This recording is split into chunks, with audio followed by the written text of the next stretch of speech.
everybody to the Azure and AI Show. We have Precious is going to do a talk for us there on some insights into cloud computing and virtual machines. And we also have Amelia, and she is going to do some stuff on architecting .NET microservice in Docker ecosystem. And then we have Harry. He's going to do some how AI and cloud automation refines capital assets. And hopefully we'll have Manny join us, and he's doing stuff on building agentic AI workflows with XAI and Vertex AI. So that could be an interesting one. So hopefully he turns up. Just 1 second now, and I'll share my screen.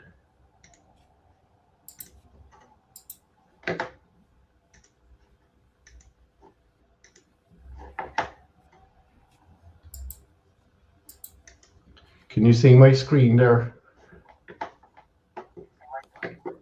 Yes. Yes. Yes. Okay, so Precious, I'll start the slideshow and you can tell me to move on to the next slide when you're ready. Okay. There you go.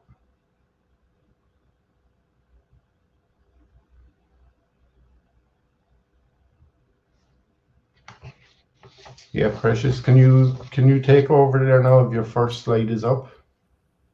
Okay, yes. Thank you, everyone, and welcome to AI and Azure Show. My name is Precious, and I'm a cloud infrastructure specialist focused on Microsoft Azure. I also, through my platform, Cloud and Beyond, I also simplify cloud computing and document my learning journey because I am still on my learning phase. Then also creating platforms for beginners to as a learning space. So today I'm going to treat Azure Virtual Network Pairing while using virtual machine to show the connectivity around it. Okay, thank you, Frank. So we are understanding Azure Virtual Network Pairing. 1 minute, please. Someone is at my door.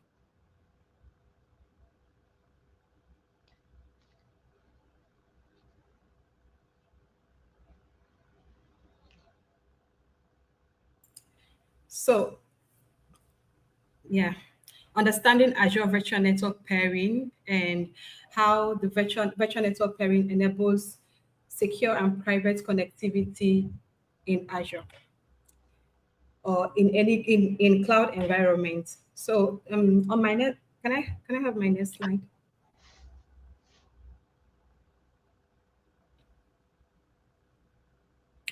So now the first question you should ask yourself when you hear about virtual network pairing is, what is virtual network? Virtual network is a resource in Azure that enables connectivity and communication between virtual networks in Azure environments. I'm trying to run this slide within just 5 minutes because I have a demo to present. So I'm going to go as fast as possible. So please, can I have my next slide? There you go. Now,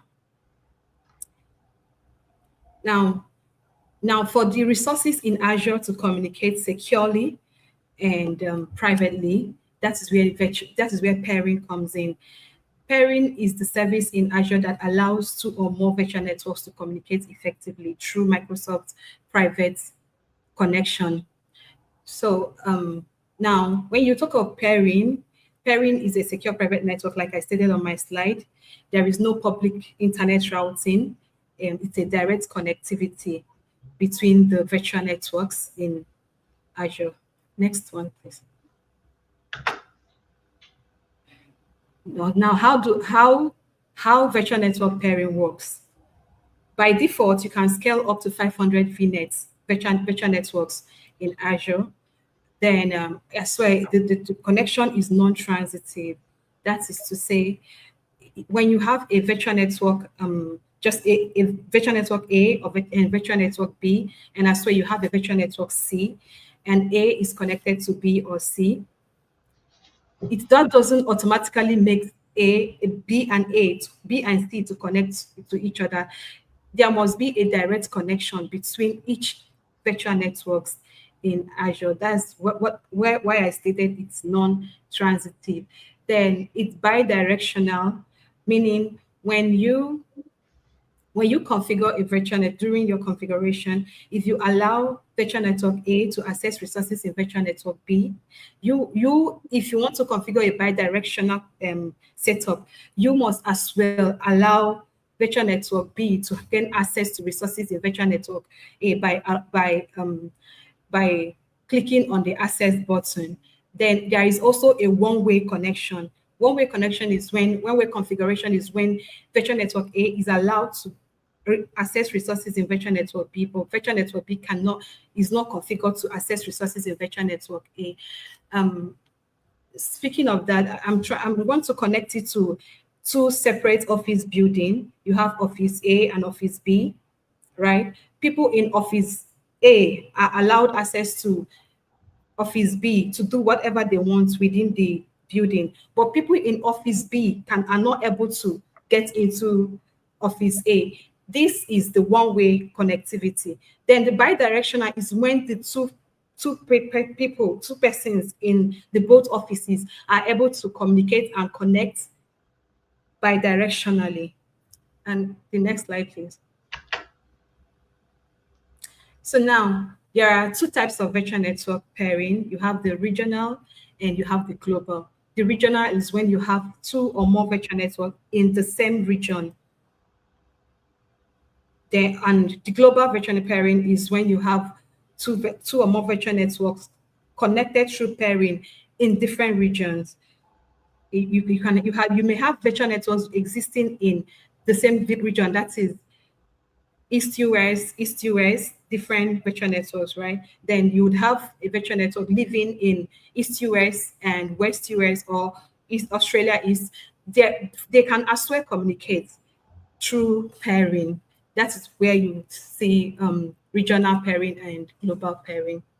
So going over to the next slide, what I have there is the key benefits of virtual network pairing. You have low latency.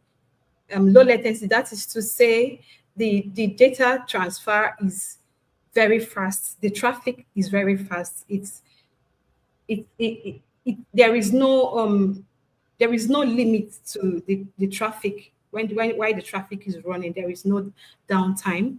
Then you have a high bandwidth. The high bandwidth meaning the capability of the network to transfer data, larger amounts of data. It is secure and private. That is to say, the connectivity and the communication exists only within Microsoft's backbone connectivity. The next slide, please. Now, during the connectivity, there must not be IP address space overlap. This is one of the things you should look out for while configuring a virtual network pairing. And another thing is NSG, network security groups. They as well control the traffic that flows in and out of paired virtual networks. I am supposed to read out my slide, but because of my time, I'm trying to be as fast as possible. So you have to note that NSGs can as well influence the flow of resources in and out of paired virtual networks. Let's go back to the next slide.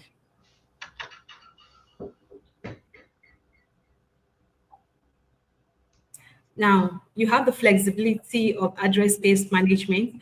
The flexibility of address space management simply means that you can resize the address space in a paired network. Now, during this resizing, during this configuration, you wouldn't experience any form of downtime. That everything is flexible within the configuration phase. Nothing stops. Everything still moves seamlessly.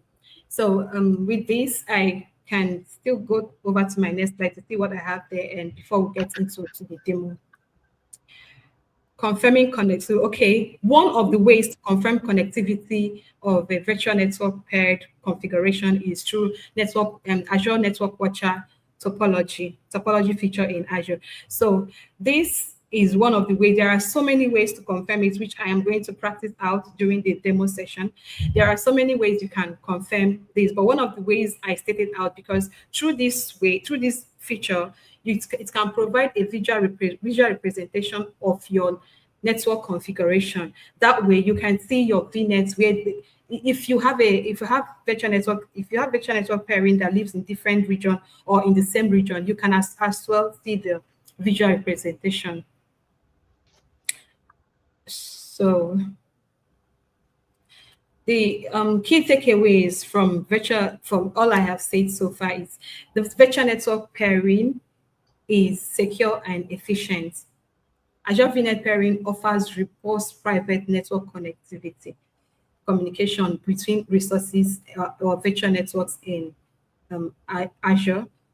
Operational benefits ensures low latency, like I mentioned earlier, high bandwidth and zero downtime. Flexible communication supports regional and global connection with customizable flow. Enhances control. That's where NSG and Network Watcher comes in. So with this little explanation around Azure Virtual Network Pairing, I am going to go over to the demo. Now,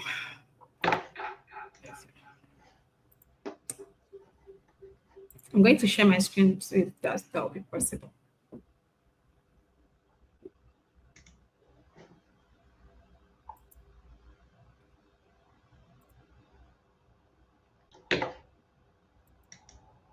Okay, I can actually share just one of my screen, not the entire screen. All right, we are on. I believe you can see my screen right now. Yeah. Great. Now I have already, because of time, I had to deploy the virtual networks in 2 different regions and as well create a resource in the both virtual networks, which I'm going to show you right now. Okay, we can see the screen there now, yeah. So this is the resource group where the resources are. This is my first VM, my VM1, which is in East US. This VM is in East US, and I have already created the virtual network as well is in East US. Now this is my VM2, which is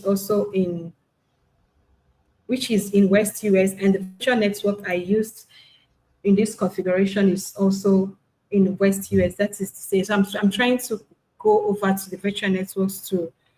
You can see my VNet 1 is in East US, and my VNet 2 is in West US. So I'm going to configure a pairing amongst these 2 VNets here for us to confirm everything I have said so far.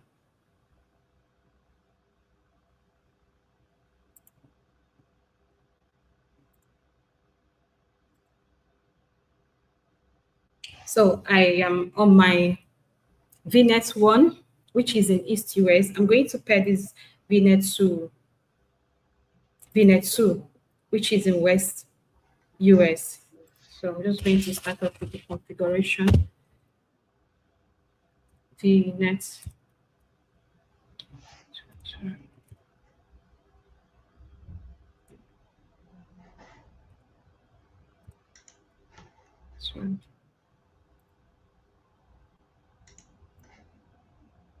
So now, this is the pairing name, the pairing link name. What I just wrote here is the pairing link name. This is my subscription. This is the virtual network I'm trying to connect to.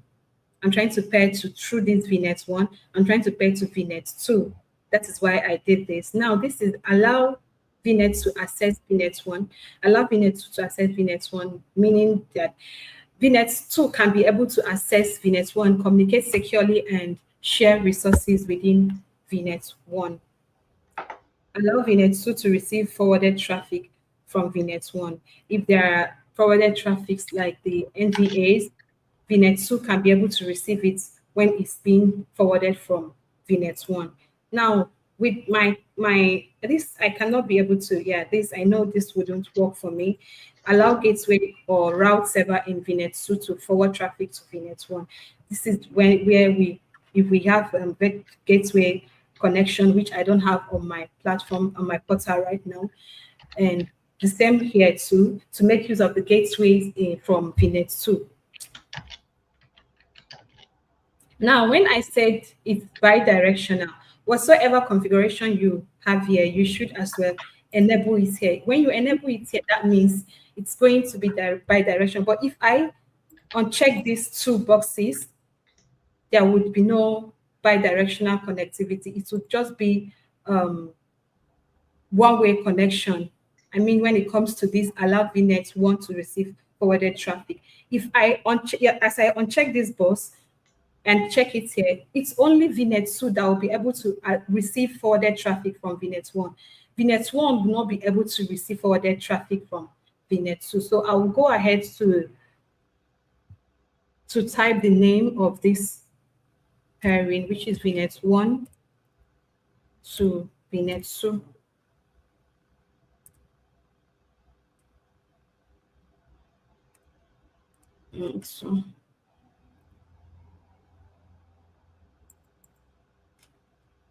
So I'm going to add this connectivity, and I'm going to wait for it to deploy while we confirm if the connection is fully synced.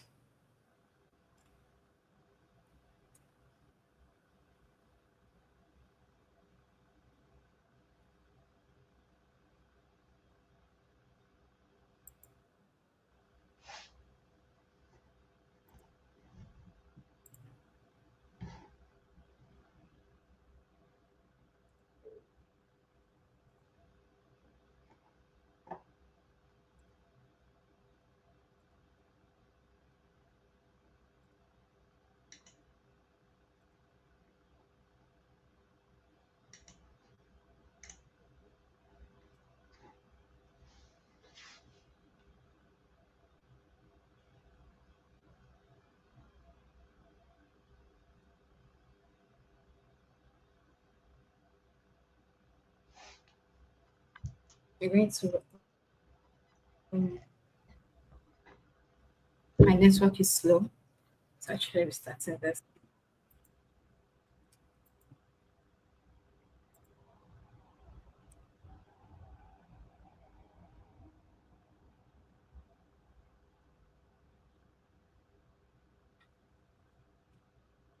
You have to bear with me. My network is really slow this evening, but I have to do this.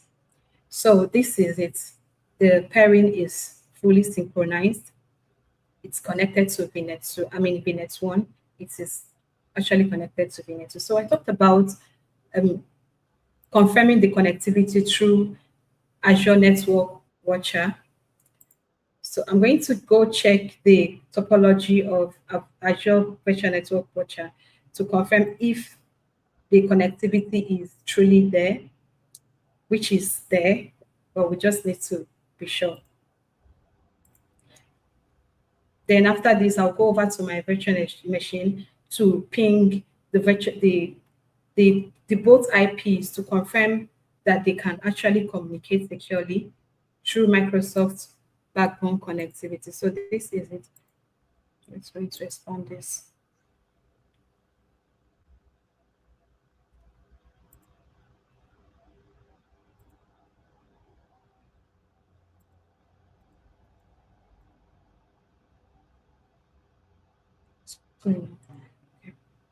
So this is the pairing.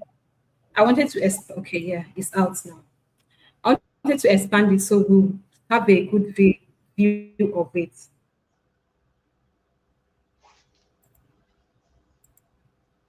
Yes. So this is my VNet in East US, and this is my VNet 2 in West US. There is a connection here this connection here means that the two virtual networks are communicating. There is a connectivity between them.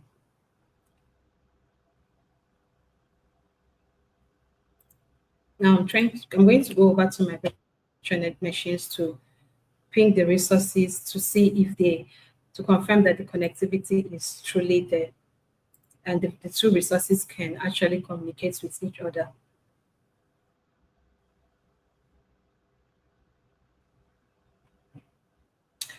Okay, I guess my time is up. Should I go ahead? No, it looks okay. If you want to, Hello? if you want to ping the things, that's okay.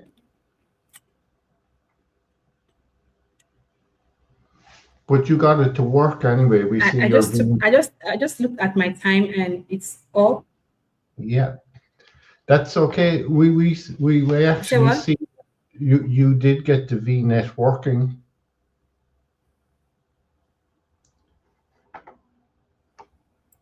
Can you hear me okay, Precious? Okay, so I'm trying to ping both virtual machines in different regions. Yes.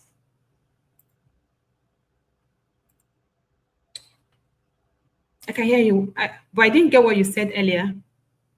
No, that's okay. You can carry on if you want to ping the machine. Okay.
To start virtual machine.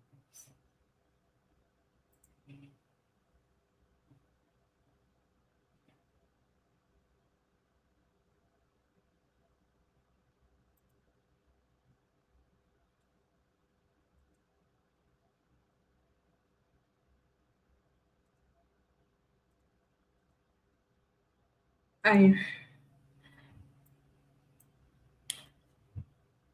guess I need to leave it at the point where we've seen that the paired connectivity is actually configured because my internet is very slow and it's not allowing me to turn on the virtual machine. That's okay, Precious. Thanks very much for your presentation and thank you. You're welcome. And there's no questions coming in for you, so we'll hand it over to Hamida. I have your screen here. Okay. And there you go, architect.net microservices. There you go. Yes, thank you. So I am Hamida Erbai. Hi, everyone. I'm distinguished integration architect working always with cloud, containers, and large-scale digital transformation. And today I will show you how modern architecture with Docker help build faster, smarter systems.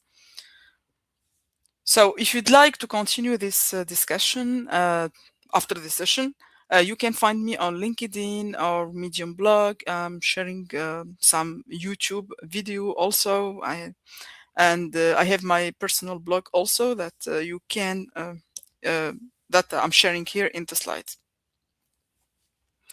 So we start in the beginning to talk about microservices architecture. So the implementation of .NET application, this is the example that we work on today. And we will use Docker containers. We see the difference between microservices, containers, how we can deploy it on the cloud, specifically with Azure. And we have a lot of demonstration. We show you how you can set up your development environment locally, and we will see what you need to deploy in the cloud. So we start talking about microservices. Microservices are a natural evolution of service-oriented architecture, but there are differences between microservices and service-oriented architecture. Let's see from some characteristics of microservices. In microservices architecture, services are small, independent, and loosely coupled. Each service is a separate code base, which can manage it by a small development team, and services can be deployed independently. A team can update an existing service without rebuilding and redeploying the entire of your application, which means that services are responsible for persistence. For example, if we have a database, so we can have some microservices for your own data. They can persist your data or any external state. This differs from traditional model where a separate data layer handles data persistence. Services communicate with each other by using well-defined APIs. Internal implementation details of each service are hidden from other services. Services don't need to share the same technology stack, libraries, or frameworks, which means that you have big application, e-commerce application, you can have some, let's say, services or microservices built in .NET application, others for AI built with Python, for example, some microservices that will persist your database. So it's related to your database. So we have a lot of technologies in the same applications. Besides of the services themselves, some other components appears in a typical microservices architecture. We have also the management components. So we have multiple microservices. So we need a centralized part. We call that the management component that is responsible for placing services on nodes, identifying failures, rebalancing services across nodes, and so forth. We have also service discovery that maintain a list of services and which nodes they are located on. It enables a service lookup to find the endpoint for a service. We will talk also about that in the next slide about API gateway. So we will see what's the role of API gateway, but it's our entry point for the different clients. Microservices are very similar to beehives. Within a hive, 1,000 of bees coexist and help each other for a single common goal, the survival of the colony. The queen, the workers, and the drones each have their particularities and must therefore assume very distinct tasks. Now we'll see the microservices architectural style. We will talk about API gateways. As you can see, the client, the identity provider, we'll talk about all these components.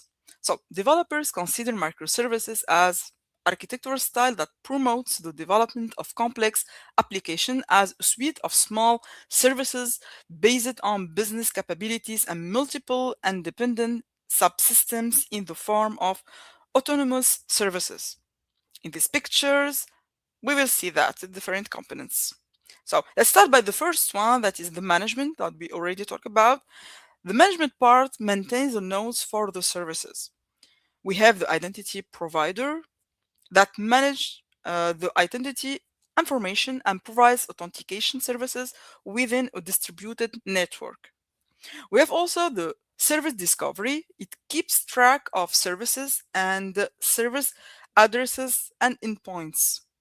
And we have the API gateways that serves as a client's entry point, the single point of contract from the client, which in turn returns responses from underlying microservices and sometimes an aggregated response from multiple underlying microservices.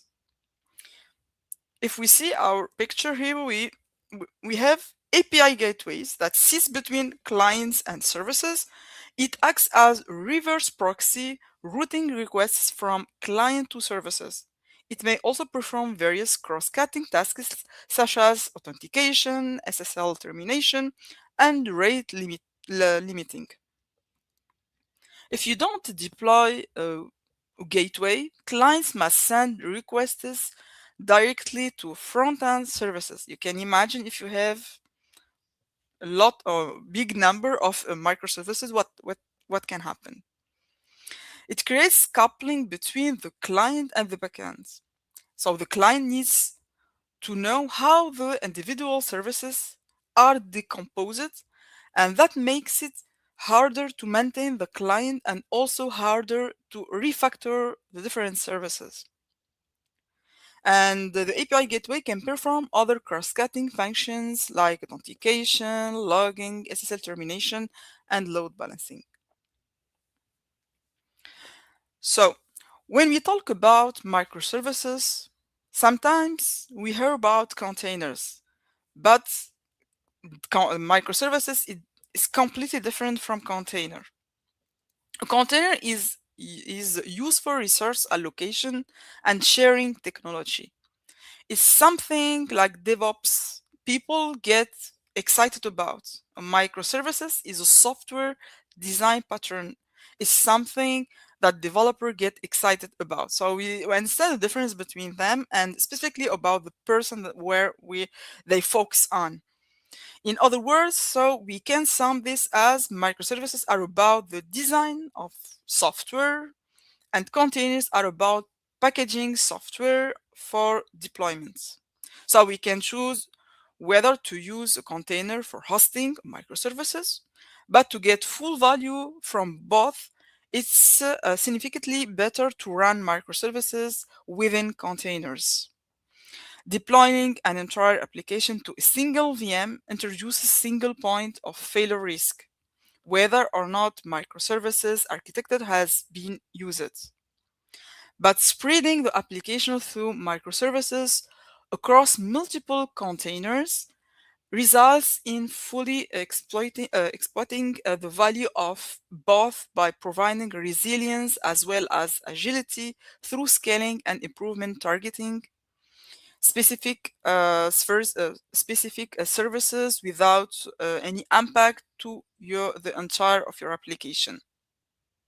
Flexibility is also introduced in that developers can write application in the language of their choice, since the container will allow them to deploy across whatever environment is provided.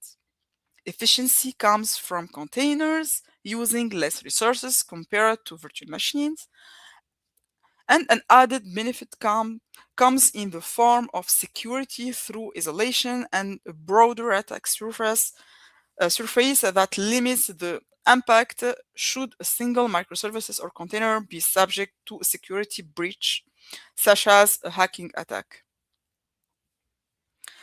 Now let's talk about containerization, that is an approach to software development in which an application or service, its dependency and its configuration abstracted as deployment manifest files, for example, are packaged together as a container image.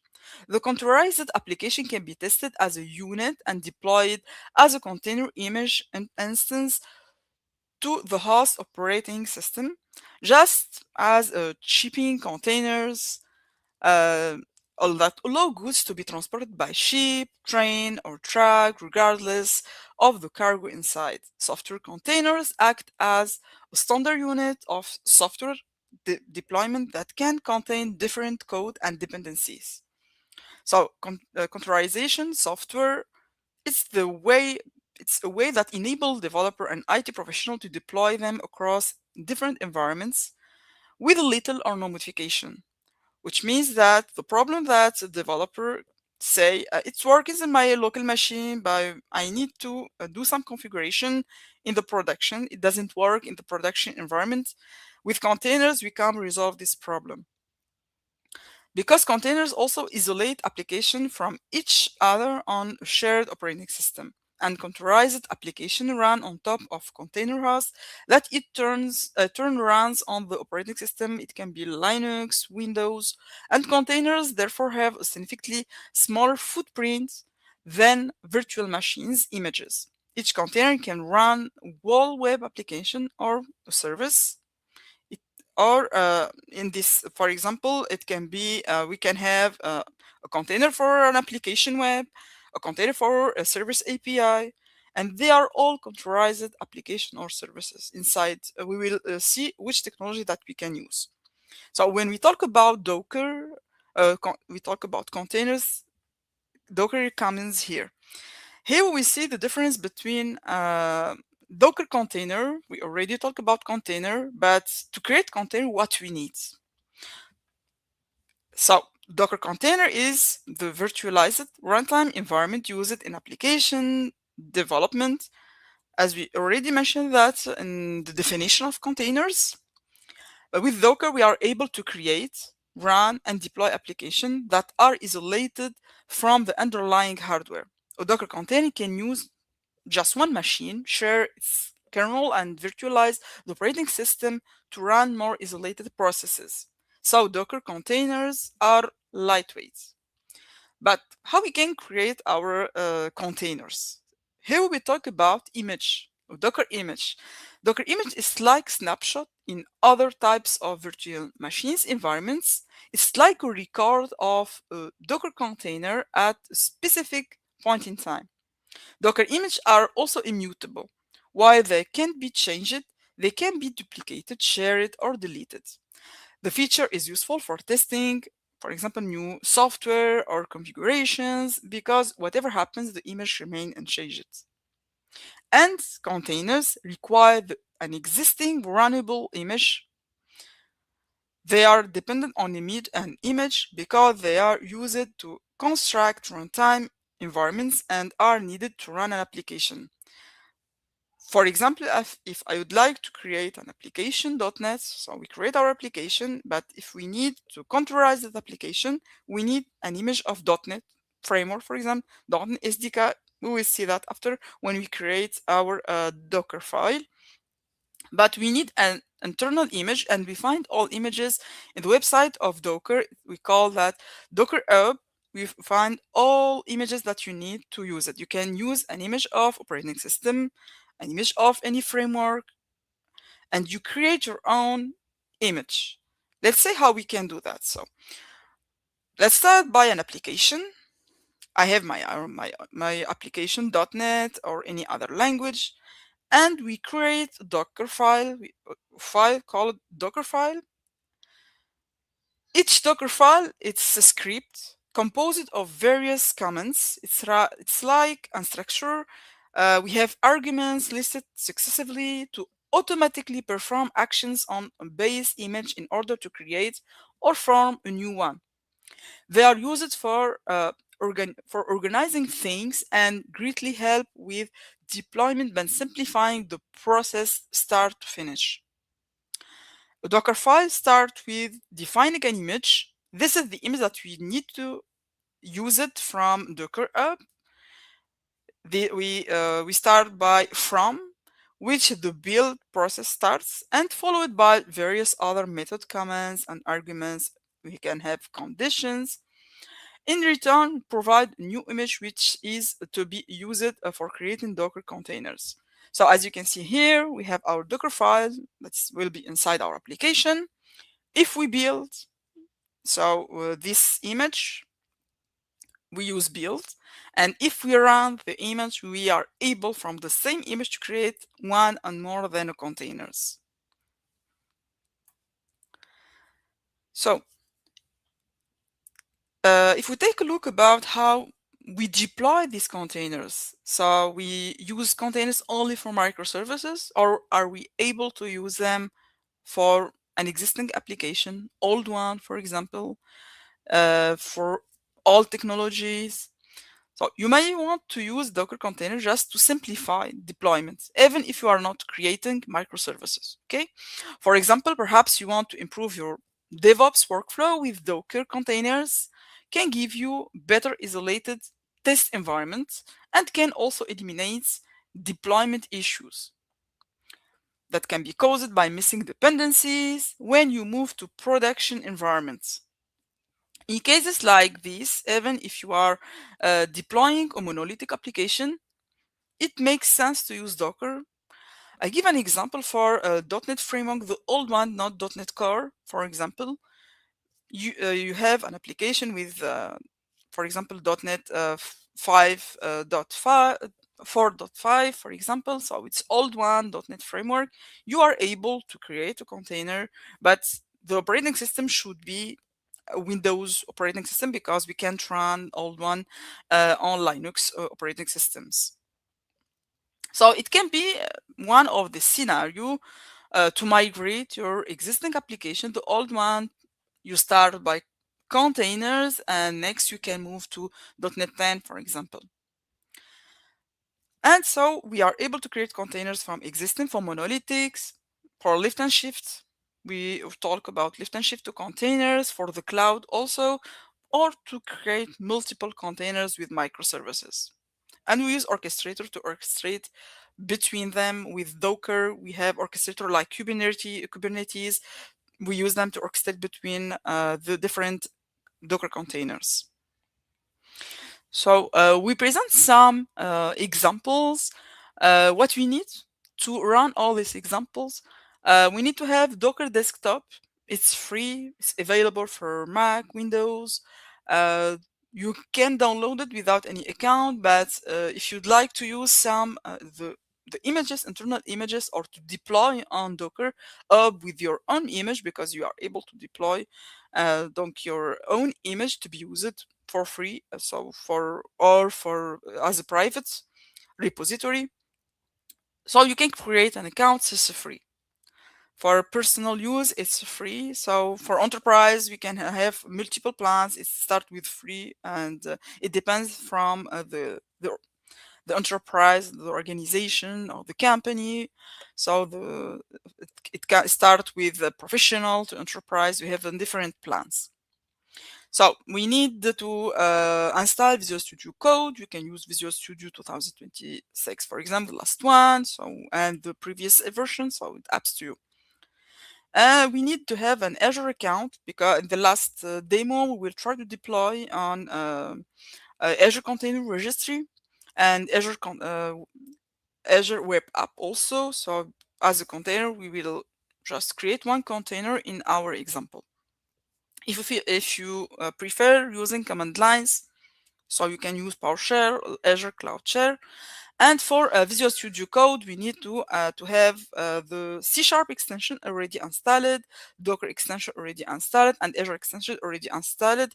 If you would try to debug, for example, you'd like to debug your Docker file, we will see which one, which extension, but here we need the Docker DX extension to add it in Visual Studio Code. So before we talk about Docker, I want to show you something very simple. This is the example of today. This is a .NET application, nothing fancy, no Kubernetes. You don't have no Docker, no container, just normal enterprise app. Let's think about that. This very simple system, but it presents a pattern we see everywhere in enterprise platforms. It's a control system, something that manages a shared state. So here it's a traffic, really, it's really a small traffic light. This traffic light is not a toy here, but it presents states, the same kind of state that exists in every real system. So if you want this application to behave like a really cloud system, we must be able to destroy it, deploy it without losing the system. So we will use, in this case, Docker. This is why we start by a simple one. And Docker is not just a way to run code. It's a way to define what a service is. It's how it starts, what it needs, what port it exposes, and what it depends on. So here we have the repository from GitHub. You can find the example on my personal GitHub here, and you can follow the different steps to run this application in the description. And this application answers one very simple question: what is the current state of the system? In our case, it's traffic light, green, yellow, red. If we think about that as a business application, it can be approved, pending, blocked, as you can see here.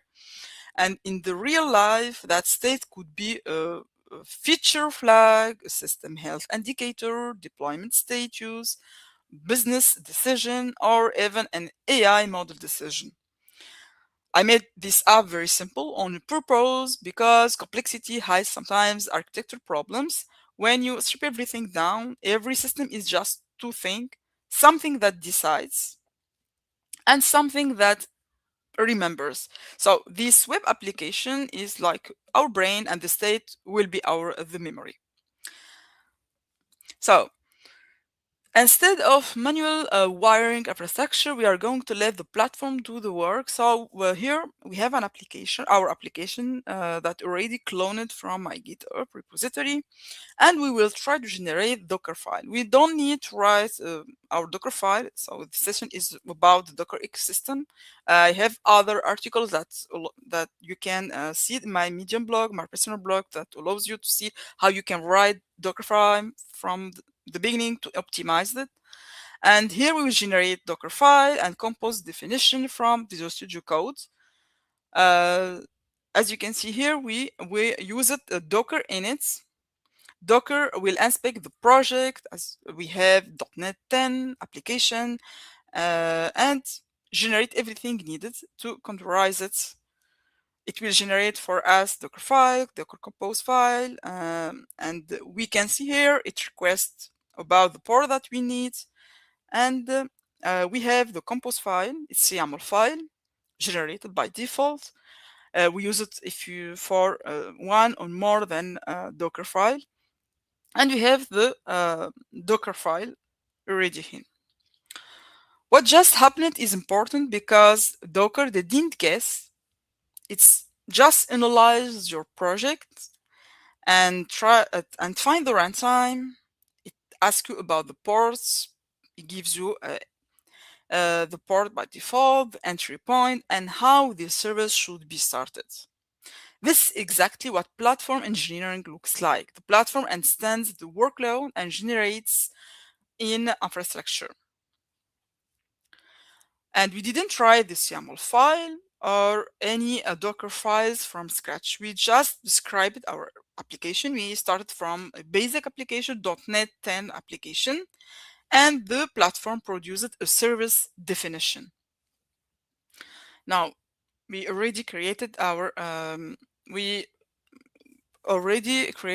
Docker file, and Docker understand our application. Let's discover now. So we use Docker Compose app to build the API image. We have Redis. We will start it also. We connect them and expose the application. That's no longer just running code. That's bootstrapping a system. So with just one command line, we use a Docker Compose app. And if we go to check that in Docker Desktop that already installed in my machine, we will see the different images, containers, that already generated from my application. Here I have the image that already created, and from this image we have the container. So this is the default name given by the studio, and we have the link of application. So we use a default port, so it's localhost 8080. So what matters here is not the UI, our user interface. What matters is that our application now presenting as an image, we have running container, and we have service in system. And in Visual Studio, we are able also with the Docker extension to see our image, and even also we have also the container. Our container will be displayed also. And the image we have latest is the tag that we already used here.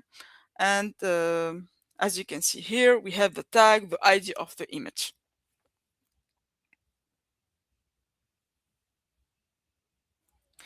Now let's check now application running as a container. We will use this link to see how it works. So now we have this application, but it's inside our container. We can see here, so we change the status. We have the green, the yellow, the red. So it's the same thing as it's the same thing. If we are on localhost without containers, this is our application. Now we launch this application from the container. So one of the most frustrating things in containerized development, specifically for developer, is debugging Docker builds, specifically debugging your Docker files. If sometimes we have a problem, we are not able to build your image because I have a problem in the Docker file, and the message doesn't represent anything significantly. So the developer is sometimes try to get pass a lot of time to debug or to understand the error. So traditionally, when you build files, you edit the Docker file, you need to rebuild, to wait and repeat, so it takes time. But this extension will help you really to debug line by line. It's new experience from Docker that help developers to check where the problem is and to understand why the image or the build fails, for example, in this case. Now that we have debugged and validated our container image locally, the next step in any real production workflow is very simple. Ship it to the cloud. I will show you how to extract image. We just debug it in is push it to Docker Hub.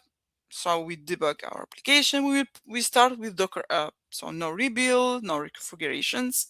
We will see that. Let's open the container here, extension, and latest is our tag. It's similar like version, it's similar to version here. And we are able to create more tags, which means more images, but different tags. Here, for example, I created another image. It's like a copy from the latest image, but with another tag. Now, if you'd like to push up this image to a registry, we start with Docker Hub. It's a public registry. It allows you to share your images, and you need to have an account, as I said before, so to be able to share this image publicly. And you are able to create only one private registry in Docker Hub if you are using a free account. Now, right click, we choose the push. Next, you select your account and you are able to update also the tag. For example, it's for development, for production. So you give a name for your tag, and and your image will be pushed, let's say deploy it in the cloud on Docker Hub. It will be public one. And here in my account here, I have already an account on Docker Hub, and we can see here that it's a public, and this is my image, and explain how you can push this image. Anyone can use this image. For example, we need to add a description, so to explain more about your image that can be used by others. On your Docker desktop, you are able to see on your image in my up in here, and you can find a lot of images already deployed. As you can see, also it detected the vulnerability. You are able to use Docker Scout to check if your image is secure or not. So, and you are able to view it on Docker Up. Now, in this demo, we will show how with Visual Studio become our full container control center. So we are able to build, to store, deploy, all in the same place. And now we'll deploy our image on Azure App Service, but we need to push our image in Azure registry, Azure Container Registry. We'll see that it's a private registry in Azure. And next we will use this registry in web application, that's Azure App Service. So I already created a container registry, Azure Container Registry. It's a really simple click. So we give a name to a registry, and here in settings, to be able to access to our registry from another service in Azure, I just activate the admin user, else your image can't be used by any other Azure service. Now let's go back to our Visual Studio Code. We have already installed Azure extension. We need to define to connect to our account. Let's say our Azure account. You can have one and more accounts. And now I will connect to Azure registry. We disconnect to be able to reconnect again, as you can see here. And now we will push this image on Azure Container Registry. It's the same thing as we did as for Docker Hub.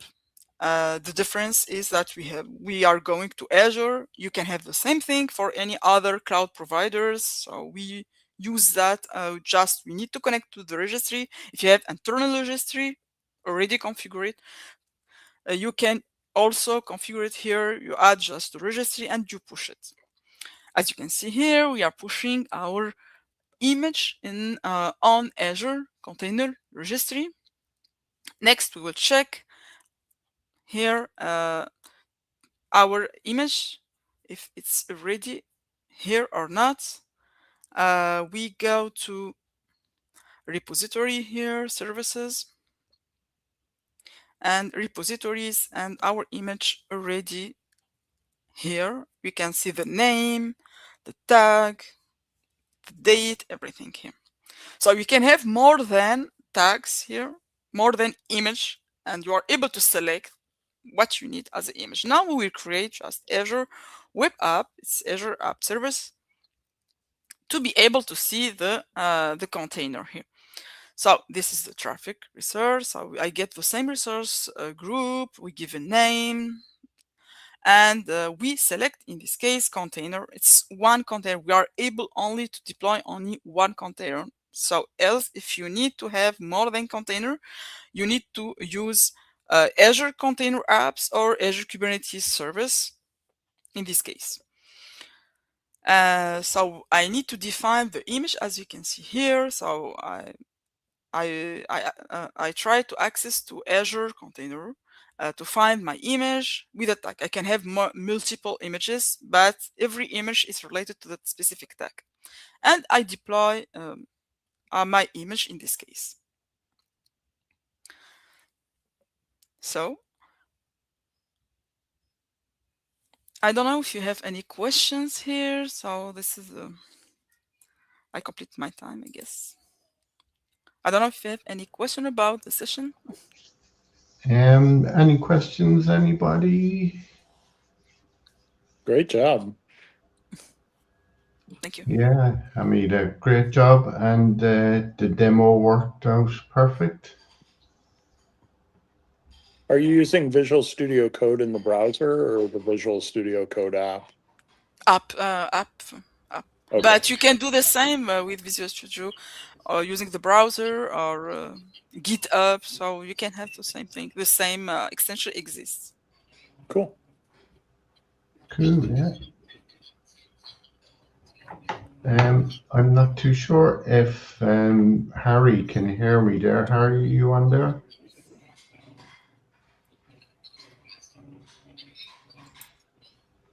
If I can get extra time, can I ping my virtual machine right now? I think I'm able to get it up right now. Sure, do, yeah. I have your Okay. screen here as well. I'll just put it up now. Go for it. Okay. Amelia. Okay, Precious, your screen is up. All right. Thank you. So this is my PM1, which is in East US. And this is my PM2, which is in West US. So I'm going to confirm the IP address of this to be sure we are pinging to the right VNet. Then as well confirm our connectivity if these two resources in Azure are actually communicating.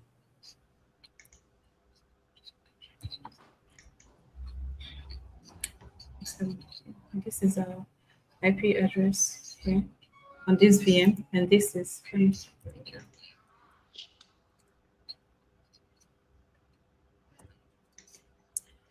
so now I'm going to ping this, but before I go ahead with to ping this other VM in East US, I'm going to try and enable the firewall, the private firewall, not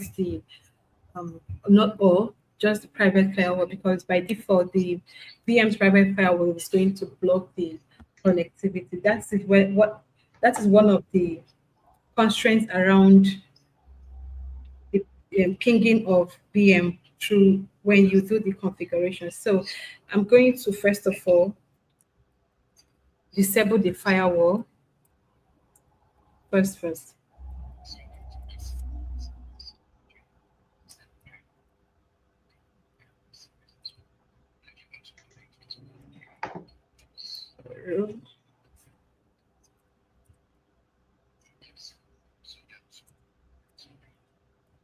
I'm doing this on PowerShell in case I missed saying that earlier because I borrowed the time I'm using to do this right now.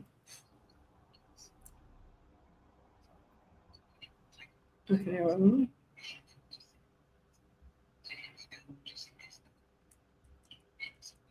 Okay, profile.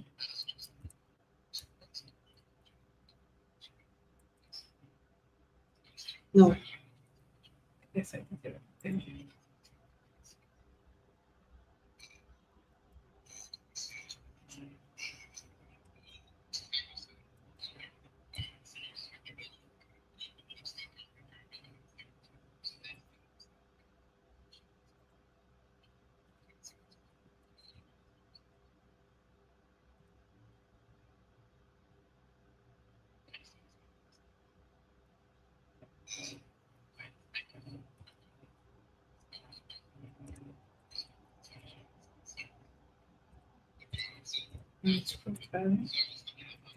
Trying to run this command to be very sure of what I did. Private. Language.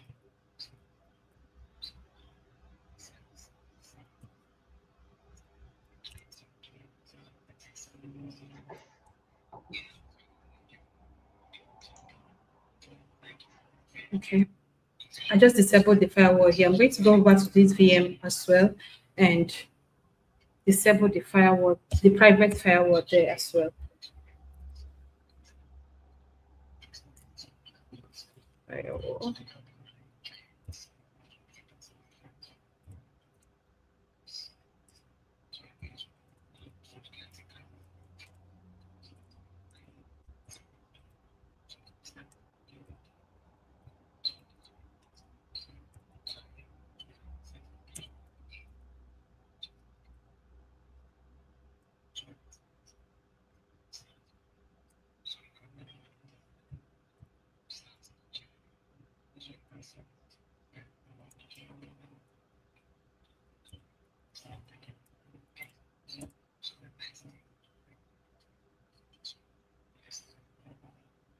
Okay, I'll go ahead and ping the VM. This is this. Okay.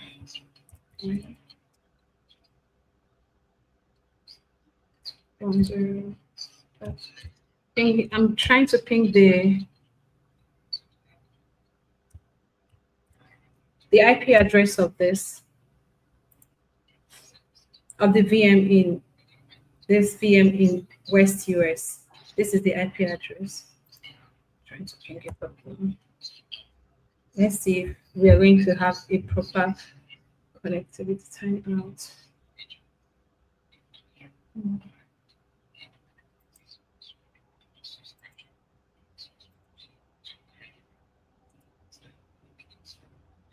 I hope nothing's blocking it. It's lost.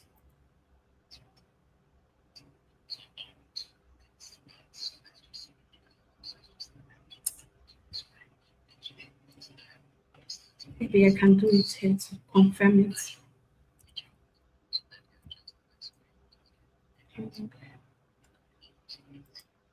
Confirm if the VM is turned on.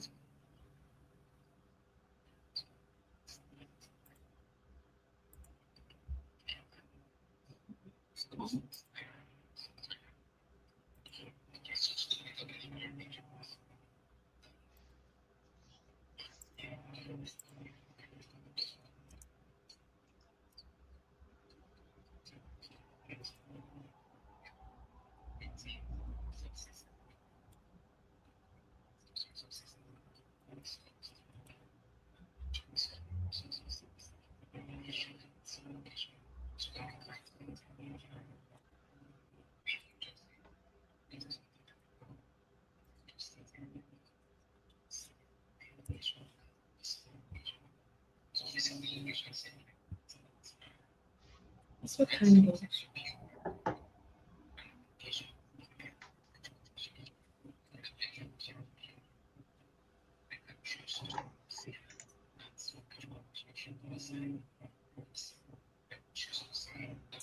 the VM, the VM is not communicating yet, and I believe there must be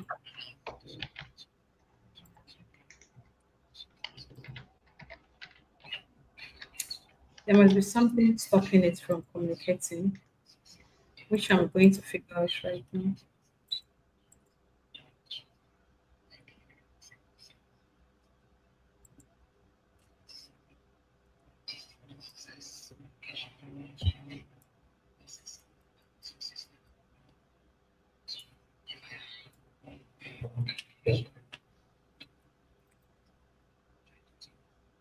Let me be sure. I disabled the file.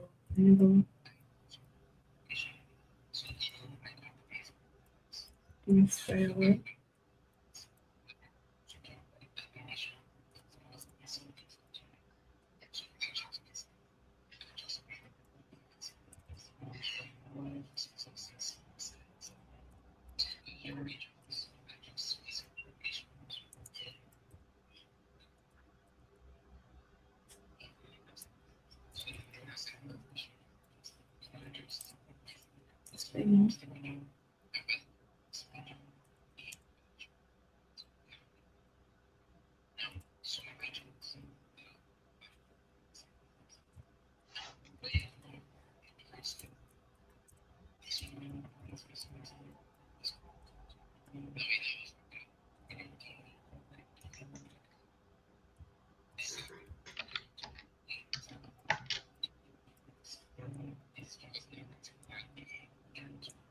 Sharing.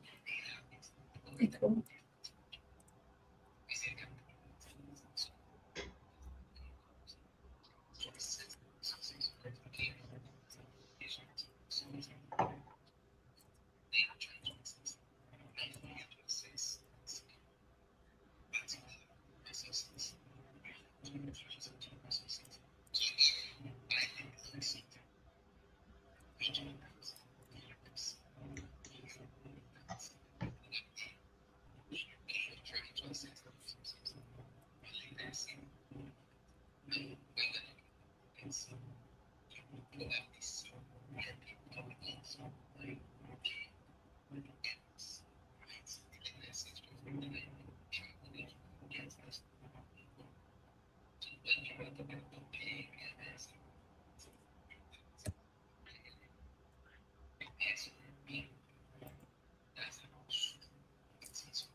I don't think I'm going to continue doing this right now. Maybe Okay. on my own, I'll try and figure out what it is that is stopping me doing this.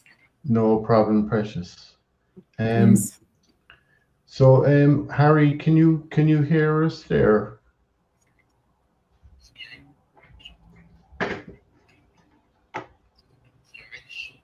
Harry, I can't hear you. Frank, can you hear me? Yeah, I can hear you now. Yeah. Awesome, thank you. Do you want to share your screen there with us? Oh, sure. Yep. Sorry for the delay. Sorry about that. Even I had, connectivity issues on my office laptop, so I had to switch it to my personal laptop. Okay.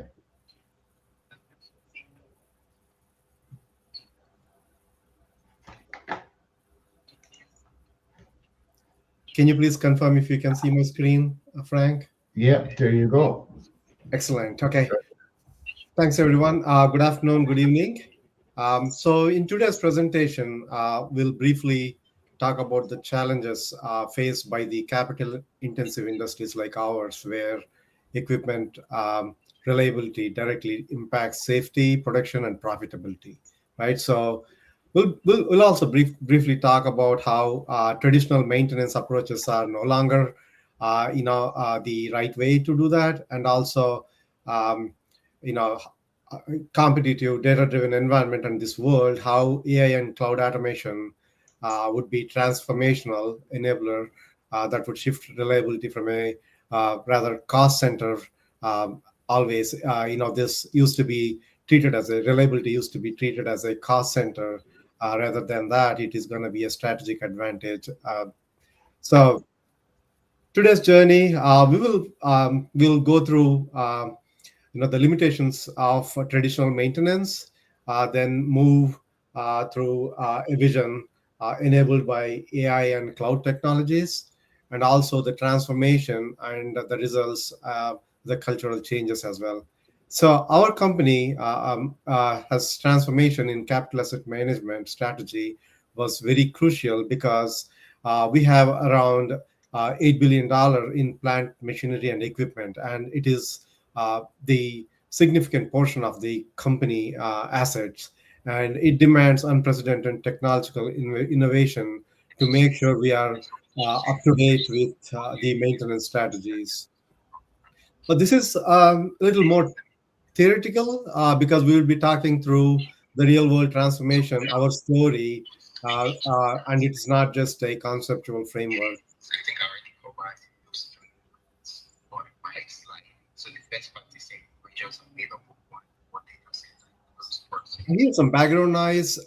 Maybe it's just me or everyone. But talking about the evolution of maintenance paradigms, so we all might have seen at some point in our lives that this transformation happening in the last decade or two. Historically, we have always been used to that reactive maintenance where the equipment failure happens. There won't be any advanced planning, and we try to react and fix that issue. But then with the advent of preventive maintenance, so there we have this calendar-based scheduling, fixed time intervals, usage metrics, and all that came into picture, and the maintenance people started planning the maintenance rather than reacting when the issue happens. And the latest trend or the latest strategies are more onto the predictive maintenance, where you have condition-based indicators, you have the sensors, data-driven forecasting, and planning during the optimal windows rather than planning a downtime as such, and latest highly targeted interventions as well. And now the future is all about the autonomous maintenance and AI-detected anomalies with self-corrections, algorithm-based optimized scheduling. And these are all the latest trends, not in use extensively across the world, across the industries, but people are people have started thinking about it. People have started focusing on how to leverage these latest technologies. So some examples what we might have seen. I would rather take a car we have been using in the last 2 decades. So we have initially seen that reactive maintenance, but then preventive maintenance. So when preventive maintenance is happening, we always go by the schedule, like, even now we do for most of the cars.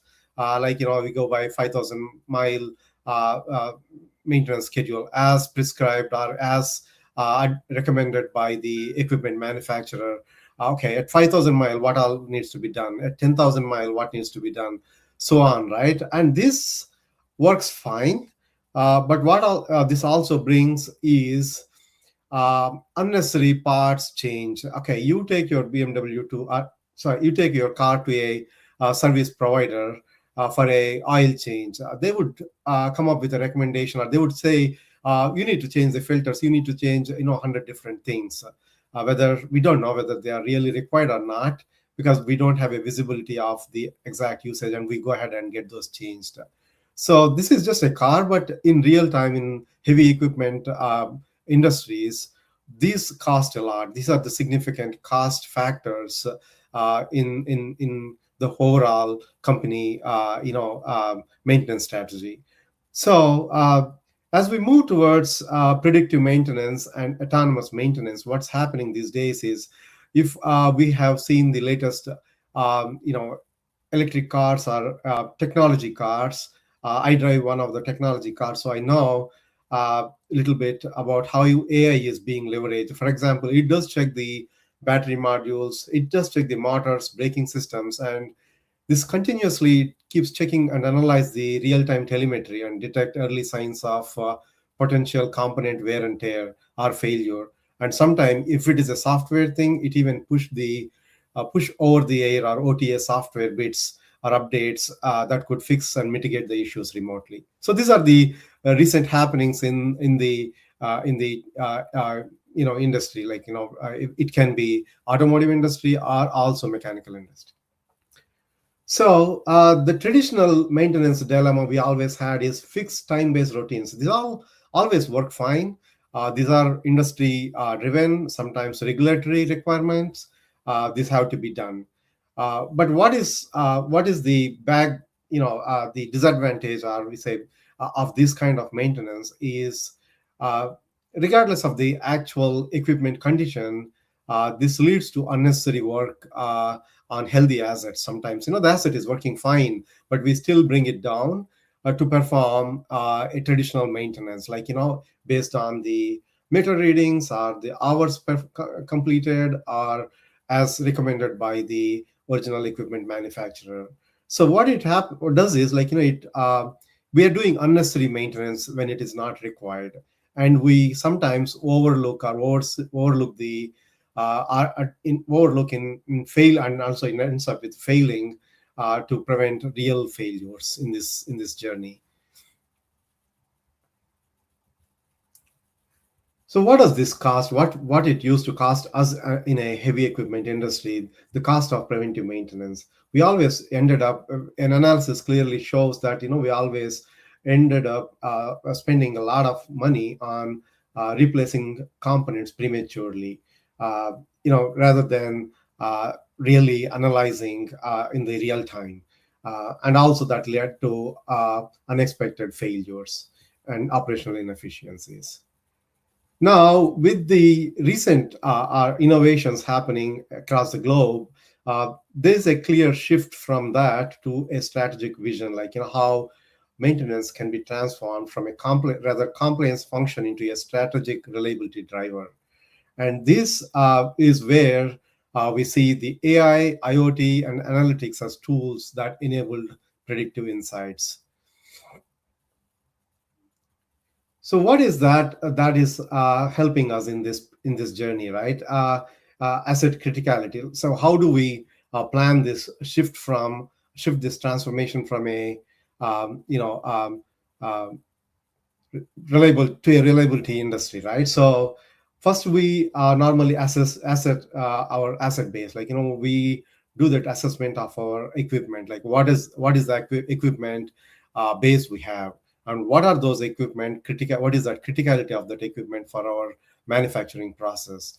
And this is where we start our journey with a comprehensive enterprise-wide assessment to identify and prioritize high impact equipment across multiple facilities and standardize these equipments and categorize them, classify them, and keep updating all those assets in the systems, in the CMMS system or the asset master or equipment master systems.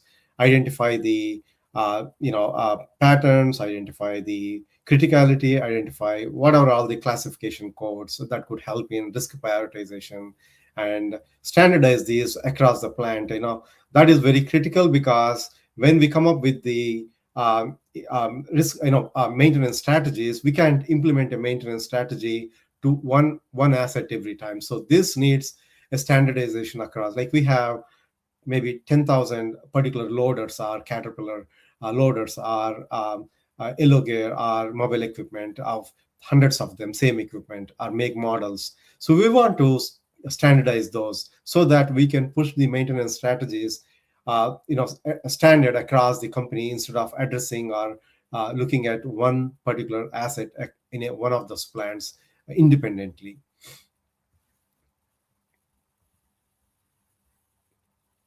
And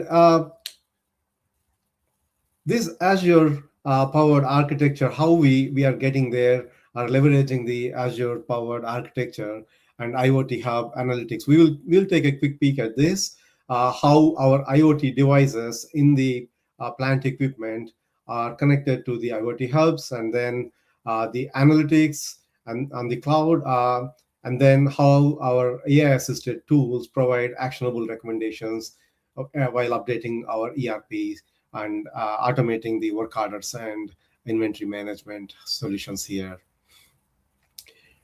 Here we have actually identified 4 critical layers in the manufacturing. Like, the level 0 or the core is the sensors or actuators, which are directly connected or tied up to, or integrated with the real equipment there. It can be to the mobile equipment, it can be to the fixed equipment in the plants. What they do, sensors and actuators, they do send the temperatures, vibrations, torques, and these kind of analytics. So these are the data crucial to understand how the plant is, how the piece of equipment is actually behaving, or is trying to tell us. Like, it's like a human, like, when you're about to get sick, okay, you do kind of send some signals, like, your temperature, or some kind of those kind of attributes, parameters you send. Same with the piece of equipment as well.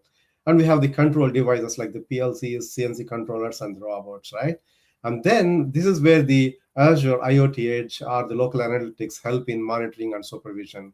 And then the next layer is the IoT Hub, where your analytics come into picture. And when it is talking to our ERP systems, that's where it would recommend, like, what is the action that would be required. And the ERP takes the corrective action in generating the work orders, in generating any CBM alerts, and those. Any questions so far? I know it is a little more theory than any other presentations. No, you're good. There's no questions coming in here on my side. Okay, thank you. So what does Azure IoT Hub does for us? So Azure IoT Hub is managed a cloud gateway that securely connects equipment like our machines, sensors, PLCs, gateways to Azure.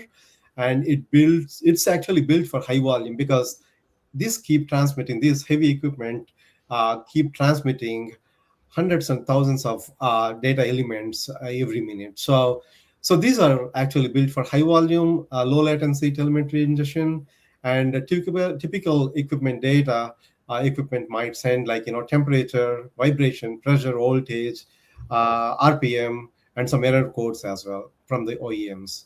And how this messages might look like is that this is one of the very simple JSON messages. It might look like what is the date time stamp, the machine ID, the temperature, what it is at that point, and the vibration and the pressure, let's say. So these are the analytics we keep sending to the hub, and then the models actually keep analyzing these data, and then talking to the ERP, and then based on the recommendations, it would be triggering the alerts to generate a condition-based maintenance alert or generate a work order based on the configurations.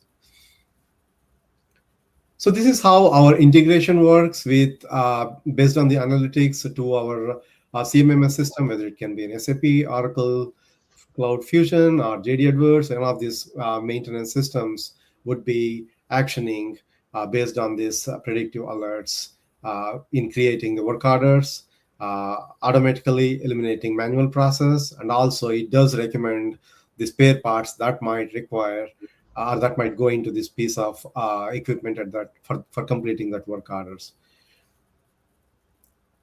And based on, we are in the POC, it's a very early stage, it's new to the industry, but whatever the lessons we are learning, the path for reliability excellence is assess your readiness. Okay, these current maintenance practices you need to analyze and evaluate. Where are we? Are we ready to identify and transform these opportunities? And it might take an year or 2 years just for that assessment of the readiness before you kind of even get into the architecture more, like where you can leverage Azure AI IoT and analytics and build your reliability platform. So that's your success or anyone's success who wants to get into this journey from reactive to proactive maintenance or reliability centric maintenance transform from is actually very crucial to identify your readiness to this program. And that's all from my end. Any questions, Frank, and any questions from anyone of the team or group here? I just have one question myself there. When the IoT device is sending messages to the hub, is that where all the costs come in, or how many messages? Yeah. So Frank, you might know these sensors, IoT, sensors are very expensive. That's where we are talking about identifying the criticality of the assets. You can't put these sensors in all, like we have probably close to 30,000 pieces of equipment, whether it is small, big, and all.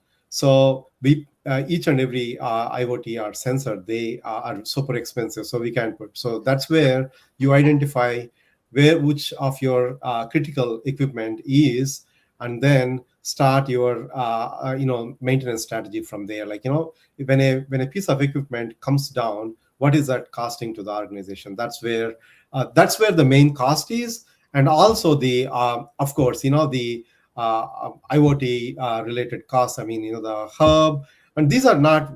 I mean today they are expensive, but over a period of time, these are going to come down significantly. But those sensors and IoTs, they are still expensive. We have been seeing over a period of time, it is still expensive. Each sensor or each IoT device are still expensive. Okay. Great job. I loved the analogies to like electric cars and maintenance. Those were great analogies. Thank you, Dan. Thank you very much. Yeah. Yeah, I don't think, like, we had another speaker, but he hasn't turned up. So I don't know, Amy, have you anything to share with us? Amy Diamond, are you still with us?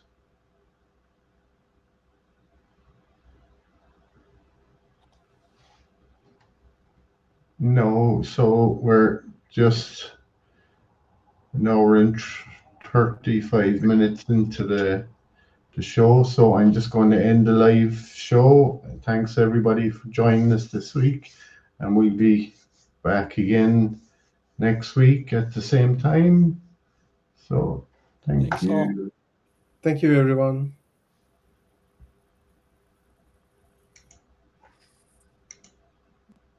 So